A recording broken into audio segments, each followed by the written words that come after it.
Hi everyone, আমি Bhagyashree and welcome to my mini blog. আমি প্রতিবারই চেষ্টা করি রেগুলারলি ভিডিও দেওয়ার কনসিস্টেন্টলি, বাট সেটা কখনোই সম্ভব হয় না, কারণ সবসময় কিছু না কিছু কারণে আমার এক্সাম চলে আসে, তো আমাকে ডিসকন্টিনিউ আবার করতে হয়। কিন্তু এবার আমি সিদ্ধান্ত নিয়েছি না, এবার আমি 100% চেষ্টা করব রেগুলার ভিডিও পোস্ট করার। তো আজকে আমি এতদিন পরীক্ষা দেওয়ার পর ঘুরতে বেরোচ্ছি বাবা মায়ের সাথে আর দিদির সাথে। তো আমার যাচ্ছি বেলুড় মঠে। সকাল থেকেই এই যে প্রচুর বৃষ্টি হয়েছে, রাস্তাঘাট দেখলেই বুঝতে পারবে ভিজে গেছে, কিন্তু আমি সিদ্ধান্ত নিয়েছি ঘুরতে আমি যাবই। তো সেই জন্য আমি ছাতা নিয়ে বেরিয়েছি। আর পৌঁছতে না পৌঁছতেই দেখো অলরেডি আকাশ মেঘলা করে আছে, খুব তাড়াতাড়ি বৃষ্টি নামবে।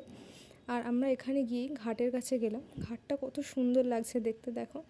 আর আমি যখনই বেলুড় মঠে যাই তখনই বৃষ্টি হয়, এটা আমি খুব কমনলি দেখেছি। আর এখানে অনেক ধরনের শাকসবজি চাষ হয়েছে। আর এখানে কি সুন্দর সূর্যমুখী ফুলগুলো দুলছে। বর্ষার দিনে আমার মনে হয় বেলুড় মঠের ভিউটা সবথেকে বেশি সুন্দর হয়। আর এখানে অনেক শালিক পাখি দেখো, দেখতে পাচ্ছ, এখানে চলাফেরা করছে। আর আমার কাছে দিদি বিভিন্ন ধরনের ফুল নিয়ে এসে জিজ্ঞেস করছে, দেখ এইটা কী ফুল বল, ওটা কী ফুল বল। আর সন্ধে হতেই সব লাইটিংগুলো অন হয়ে গিয়েছে, আরও সুন্দর লাগছে দেখতে জায়গাটাকে। যে দিদি আর বাবার সঙ্গে হেঁটে হেঁটে আসছে, আর আমার কাছে দিদি আরেকটা ফুল নিয়ে এসে জিজ্ঞেস করছে এই ফুলটার নাম বল। একটা পাখির আওয়াজ শোনা যাচ্ছে। খুব রিল্যাক্সিং একটা বিকেল আমার এটা মনে হয়।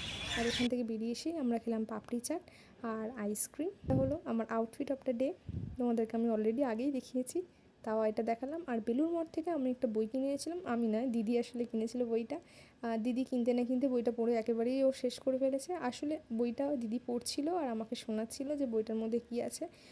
বইটা খুবই ভালো, তোমরা যদি পারো অবশ্যই আমি রেকমেন্ড করবো পড়তে। So that's for today, by.